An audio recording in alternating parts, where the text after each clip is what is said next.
everyone, this is Relic Jones for another Yarn in Yore. We're going to start an interesting campaign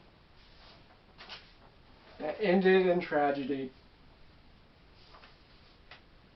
So I got my nephews to play D&D. And we played a one-shot and they liked it. And it was like, okay, make some more standable characters. And we'll start a little campaign. I have a setting. You'll get to go nuts. Just do whatever you want. And they were good. They took the story to places I never imagined. Which is good. It's good. So, the older of the two, Nicholas, decided to make a rogue dragonborn named Hiroshima. Yeah, I like Hiroshima. They got all the way to level... Ooh, there's a lot of stuff back here. Wow. He took notes. I didn't. They both took notes. So, he decided to be true neutral. Neutral. He was more like neutral good. He was a Robin Hood-like rogue. He was known throughout the land for being a folk hero because he took that background. Because he helped fight against the evil king, who has been really weirdly against like half-elves and half-breeds of any kind. Racial issues, I guess. The Dragonborns are hated because they're considered like a half-human, half-dragon. In this campaign, at least. They hated half-elves. Yeah, good luck being a half-orc, punk. Which fits in because Hiroshima was Dragonborn and the other one was a half-orc. I don't know why I picked it, but okay. So he went and did that. He was an archer dude. He had like a crossbow or a longbow. Crossbow, cool. Long sword. He had a rapier, so you could get finesse with it. I hate how their mainstream media is using finesse. I hate it. Because no one knows what it means. Like, you do it with style and grace, man. It's not you're lazy. You don't know how to use finesse. Shut up. Told people at work like that. It's like, that's not how finesse works. You add your dex. So it's pretty good. He got an armor class of 14, which ain't good. That's even with even with his dex helping him. Yeah, so we got that. He speaks dragon, which will come up. So we also have the younger one, Trace. Trace made a half-orc fighter. I don't know. His background is criminal. His name is Demon of the West. Wow, you have a pretty dark... Yeah, he is chaotic evil. He stays to his word. Chaotic evil. Well, he's more like chaotic neutral. He didn't do that many bad things, but you'll see one day. So yeah, he has the better armor class. Being a fighter, he has a 16. Massive strength, he got an 18. Plus 4 to that. Yeah, stats are interesting. They did both have negatives. So the rogue had a -1 in charisma. I guess he wasn't that looking good. Maybe it was the whole Dragonborn, whatever. And Demon of the West had dexterity, which was terrible. He was extremely clumsy. He had a -2. He had a 6. He had a 6 in his dexterity. 0 charisma. These weren't charismatic people, but I don't know how Hiroshima became a folk hero if he wasn't charismatic. So, these two people... Okay, first of all, Hiroshima gets an invitation to a small village of Tallstone. It's a village that has a big... They know there's a big monument stone that's, like, I believe in their farming areas. That's always been called it because it's been there since they remember, if they will. Tallstone. It's outside of a big... How to put it? It is a couple miles away from a large castle town where the evil king sits and reigns and completely taxes everyone like crazy, and no one really likes him. It's that kind of thing. That kind of thing. So they get he gets invited because he's a folk hero.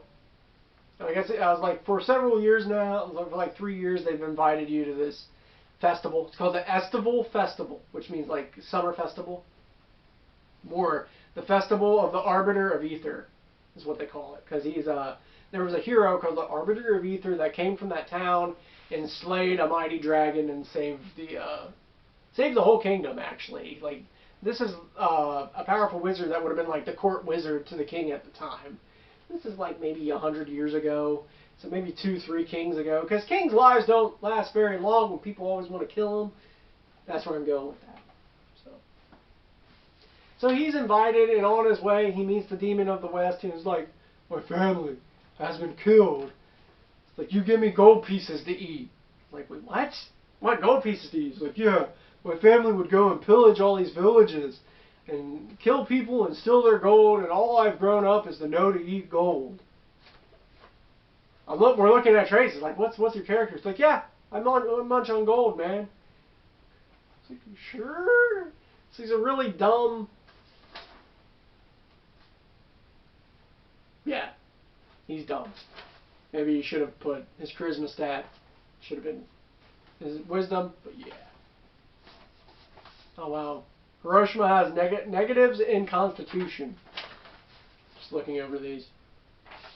So, they go to the festival because he's like, okay, I guess you get fed at the festival. Fine. Leave me alone. I'm going to go to this festival and see what's going on. So they eventually they have to become buddies, pretty much. They go to the festival, and there's a bunch of festival games. There's a pie eating contest for checking your constitution. All of them are games to check constitution. They go and they compete to which ones and how many times they compete. Because there was a food eating contest, which was blackberry pie, and Demon of the West just fell in love with blackberry pie. Oh man, this stuff's so good. Oh, it might be even better than gold. But he did that, and then there was like an archery competition, which Hiroshima was like, I'm a mean archer. Pew pew pew, I win. There might have been a race. There was a history competition of who remembered enough about the Arbiter of Ether. So I sprinkled facts about it throughout the game, and it was at the end of this big old party. They got to learn about the Arbiter of Ether. And he was like, yes, he was a mighty warrior that came from this land and slayed the evil silver dragon. Put that together. Evil silver dragon and saved the town. And they're like, okay, cool. I don't think they didn't win the the history game, but that was just there to inform the players about the background. It's all exposition. So when they win a game, they get a voucher to pull from the prize bag. This was actually the prize bag, but not all the prizes were in it. I had like, here, you get a free stay in the inn, so that, you know, pay for your night in the inn there. Or here's a bag of gold. And a bunch of gold coins in a baggie. This is from the Pirates card game.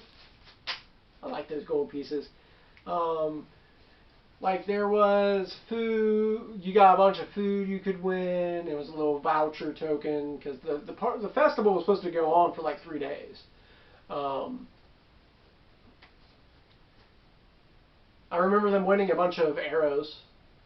See how the arrows have different colors? They were different magically imbued arrows that were imbued by the Arbiter of Ether himself.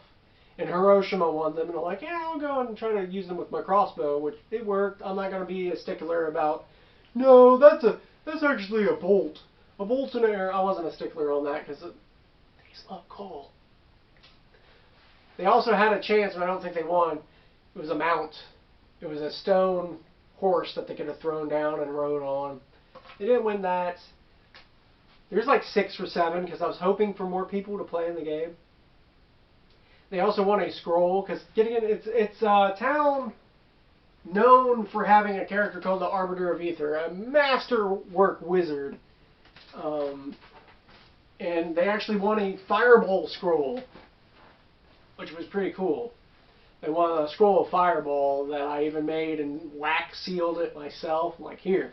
It's like, watch out, because when you open it, you better be ready to cast Fireball. So I hand it to them. They won the arrows, the inn. I had a bunch of different games because I don't think they won all of them. Arrows, inn, maybe extra gold pieces, which Demon of the West went, oh, thank you. It's like, that's not what you're supposed to do with that. I'm like, oh, well, I eat gold. There's no blackberry pie right now, so we're good. Yeah, so they go and they win the scroll of Fireball. I'm like, hold on to this. It's going to be useful when you do. Just make sure to open it because it's a physical. It was a physical item. Yeah, when you open it, you're ready to blow something up. So they're about, they're picking their prizes, and the first day of the festival's about to go. The sun's down and stuff, and then the whole place goes up in fire. People are screaming as an undead horse gallops into the scene, and a man in a hood comes up with glowing blue eyes, and he chants some sort of riddle, and I wish I would have remembered it. It was like king, claw, tail, people, wing, darkness, eyes, eyes, eyes, eyes. And he shouts this whole thing, and it was like, is the end. And then he starts shooting magic missile out in the crowd. I'm talking about like 2 to 3 at the same time. Pew, pew, pew. And they start blowing up and stuff. And people are screaming, Hiroshima, you're the hero! Stop this necromancer immediately! Because undead, whatever. They go and fight, and it's a tough fight. Punch it. They're fighting the horse. Half orcs fighting the horse. He bloodies the horse, and since it's a zombie, it don't bloody. So I was like, the horse falls in 2. And the upper half still tries to like crawl away. There's gore trail. I'm like, oh, catchphrase. That's what you do. They fight this character, and his hood gets knocked off, and people realize it's the corpse of the Arbiter of Ether as this manipulated puppet.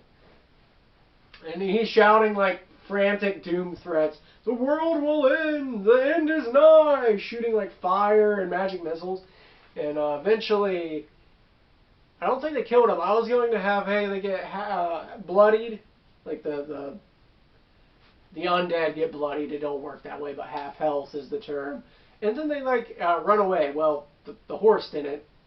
It died. But the corpse of the Arbiter of Ether, I think, left by the end of it. He like used some magic to teleport, or I did not think they had to rebury him, is what I'm trying to get at. They did not have to rebury the Arbiter of Ether.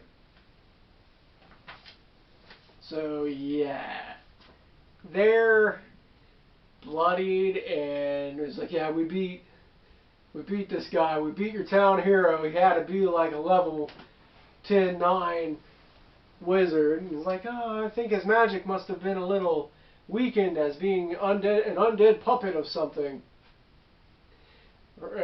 They're like beckoning, please rest, please rest. Now Arbiter must have ran away, because I'll tell you what happened. It's like, please rest. Like, no, we're not that badly beaten. They're probably close to bloodied, but not really. Not yet. Like, we're not beaten yet. It's like, yeah, let's chase after them. Where's the graveyard? And I was like, it's north of here, and you might have seen my graveyard set pieces. A lot of them were from that.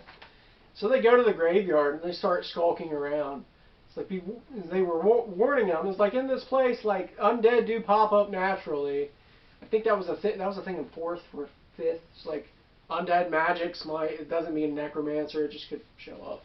I didn't want them thinking there was a big necromancer, other than the Arbiter of Ether showing up. So they go around, and they look in the graveyard. And there's perception checks going off, of course. Seeing who had the best perception. So hopefully, Yeah, it must have been Hiroshima. Hiroshima saw a statue. He's like, it was a Grim Reaper with a scythe. Must be him. What's going on there? He sees it, and there's a glint of silver, like this. It wasn't stonework. It seemed like cement was laid over an actual scythe. It's like, okay.